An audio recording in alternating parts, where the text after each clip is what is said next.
Okay. First of all, thank you for taking the time and joining me today. To get started, I was wondering if you could shed more light on what your petition to the U.S. House Committee on Administration would entail, or what exactly you may be requesting of the House. So yeah, it's clear that there are a lot of votes, thousands of votes that did not get examined through the course of this recount. And so it's important that we make sure that that happens. And so this petition to the U.S. House will explain how the process worked and the fact that those votes did not get examined. And so we'll articulate our case. And the remedy that we're looking for is pretty simple. We want to make sure that every vote is counted. So we want to have a process that allows the time it takes to make sure that every vote that was cast has the opportunity to be counted. Okay. Can you elaborate at all as to, whether you would, request another recount by the House, and if so, I guess what the scope of that would be and how it would differ from the recount that was already conducted in the race? Yeah, so I'd like to see a complete recount, and the difference would be that in this case, in the course of this recount, we had a very inconsistent process across the district, where some counties did a complete hand recount, other counties did a complete machine recount, and other counties did a combination of things, and so that inconsistency was clear. And as a result, there were thousands of votes that did not get examined.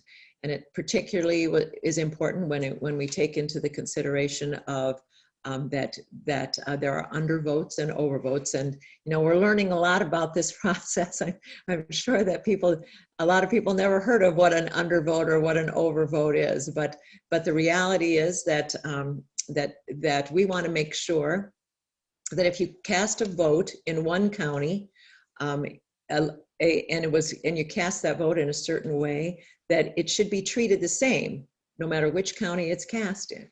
And because of the time restraints, because of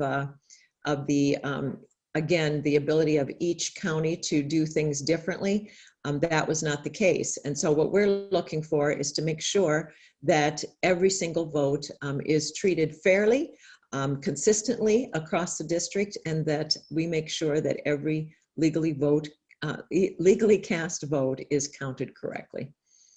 So when you say asking for a full recount, does that mean like a full hand recount by the House? I would be, definitely willing to, interested in having that happen. And so, yeah, we will make that case. Okay. And then is there a procedural issue that exists by not, exhausting all state remedies, including filing an election challenge in Iowa court before going to the House? So again, we want to make clear that that there was two options available here to go to, either appealing this to the state or taking it directly to the House. And when I looked at both of those options, it became clear that there really was only one option because of the time restraint, the fact that we just went through this recount process where we had 72 people across this district who had almost 2 weeks to count every vote, and that was not enough time to do that. There was no way that the 5 judges would be able to do that in a 6-day time frame. Just simply doesn't make any sense. And so to take this to the House gives that opportunity to make sure that we count every vote. Okay. And then, so I guess, how do you respond to criticisms that having chosen not to pursue, a remedy in state court, that it's taking the decision out of the hands of impartial judges and subjecting it to the outcome or the outcome of the race to partisan politics, and that somehow that amounts to an attempt to, I guess, try and steal the election and overturn the will of Iowa voters?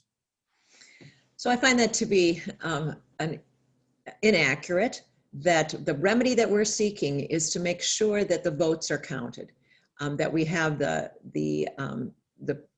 ability to have the time to do that and to make sure that that happens.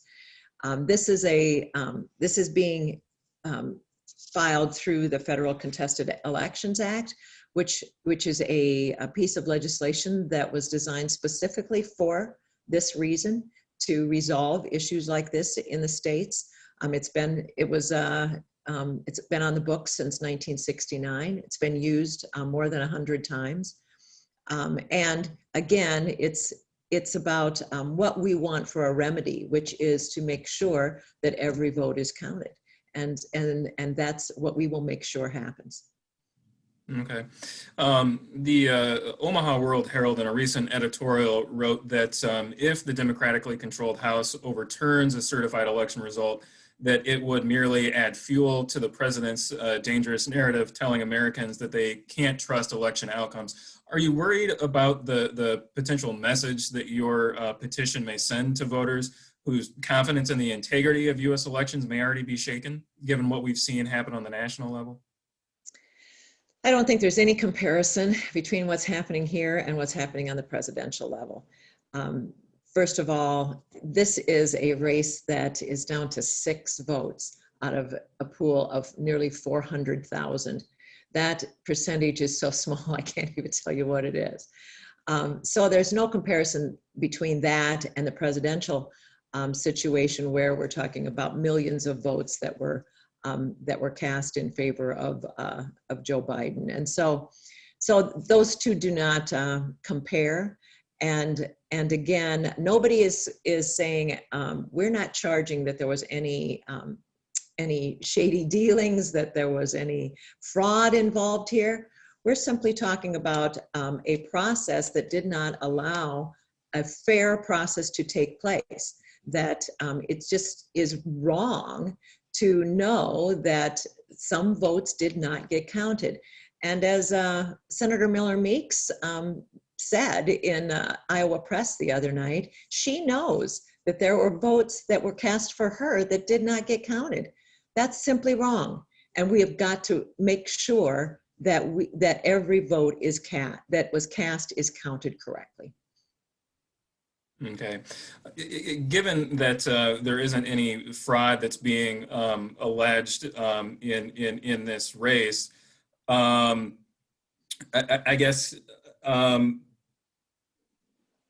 do you think that the irregularities and the inconsistencies that happen across, I guess, the counties are, I guess, enough to warrant asking the House to intervene and potentially exert its political muscle to potentially overturn these results? Yeah, what I'm asking for them to do is to actually make the count, to make sure that every vote is counted. That's what I'm asking them to do.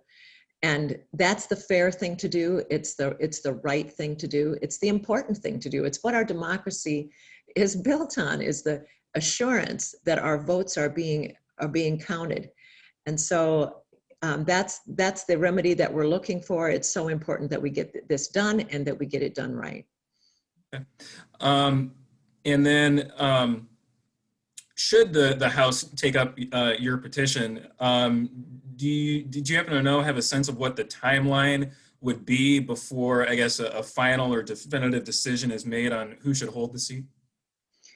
So we have 30 days from the time the vote was certified to file this petition, and we're working very hard on that, and we will get that in as soon as we possibly can. So before the 30 days. And then the Miller-Meeks campaign has 30 days to respond to that. And then the House will take it up. And so I'm hoping that that's done as expeditiously as possible. Okay. And then should Mariannette Miller-Meeks be sworn in on January 3rd? Should she be? Well, that's that is not for me to say. That's up to the House to determine. And so we'll see what happens. Do you have any? I should say that, you know, what's really important here is that that the will of the people ends up with that person being seated. That's what's really important. Okay. I guess, do you have any sense or indications as to whether House Democrats will, I guess, object to Mariannette Miller-Meeks being sworn in, and any idea if they would block that for any reason? I have not heard that, and we'll just have to wait and see what the House decides. But no, I have not heard that. Okay. And then I believe Mariannette Miller-Meeks said on Iowa Public Radio that she is moving ahead under the assumption that she will be sworn in, and that she's making preparations to set up her congressional office and district offices. Have you been making any preparations at all, or have plans to make preparations? Are you interviewing potential staff, looking at setting things up should the outcome of the race change? Yeah, as you know, I went through the orientation process, and I'm still doing the things that we need to do in order to be ready in case this outcome is done in my favor. And I think that's a responsible thing to do. I want to make sure that however this race turns out, that we're ready to hit the ground running and be in place to do so. So I guess, just to be clear, does that mean then that I guess you have been interviewing staff, or have I guess people lined up should that happen? Sure, I've done all the things that I need to do in order to be able to be ready to go as soon as this is settled. Okay. I guess those were pretty much the questions that I had. I guess lastly, anything that I guess you want to say, I guess about this race and I guess your pending challenge, anything to say to voters or people of the district? Tom, I really appreciate the opportunity to talk to folks about this, because it really is important that we get this right. We know that this has been a process that has had errors, has not been consistent across the district. It's been a real educational experience for all of us, and it's so important that we get it right. And so that's what I want people to know, is that throughout the course of this campaign, this congressional campaign, my message has been very consistent, that I understand how important it is that every voice, every person in this district has a voice, and that we're listening to that voice. And that's so important when it comes to the election process, that we take very seriously the fact that every vote counts. And so that's exactly what I'm going to make sure happens as we continue this contest to determine who should be seated in this House position. I'm sorry, quickly, to that point, we've heard from county auditors and at least one Eastern Iowa lawmaker who said that there needs to be changes made to Iowa's recount law. I guess, what changes would you propose, or maybe would you like to see, just based off of your experience and the issues that you encountered with the recount? Well, I'm glad that those conversations are going on, and I've had many conversations with legislators as well about this. And so it's going to be up to them. I look forward to them making these changes. We certainly don't want this to happen to anybody else in the future. So this is one good thing that I hope will come out of it, is legislative change that will result in a fairer process to make sure that that we're doing this consistently across the district, and that every vote will count. Great. Well, thank you very much again for taking the time. I really do appreciate it. Oh yeah, my great pleasure. Thanks for giving me this opportunity. You're very welcome. Have a good day. You too. Bye-bye now. Thanks, Tom. Thank you.